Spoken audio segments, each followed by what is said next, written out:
ॐ स्वर्णगौर्यै नमः। ॐ स्वरूपायै नमः। ॐ स्वाहायै नमः। ॐ स्वधायै नमः। ॐ स्वस्त्यै नमः। ॐ स्वस्तालिखितायै नमः। ॐ स्वर्गनिःश्रेणिकायै नमः। ॐ स्वर्गायै नमः। ॐ स्वरभाषिण्यै नमः। ॐ स्वर्णमूर्त्यै नमः। ॐ स्वर्णेश्वर्यै नमः। ॐ स्वर्णलतायै नमः। ॐ स्वर्णाम्बिकायै नमः। ॐ स्वर्णललितायै नमः। ॐ स्वर्णमालिन्यै नमः। ॐ स्वर्णशिखिरायै नमः।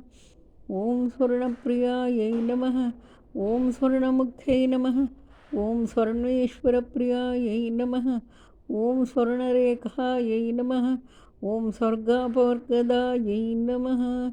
इति श्रीशान्तमहर्षि विरचितश्रीस्वर्णगौरी एकविंशतिनामावलिः सम्पूर्णं सन्मङ्गलानि भवन्तु।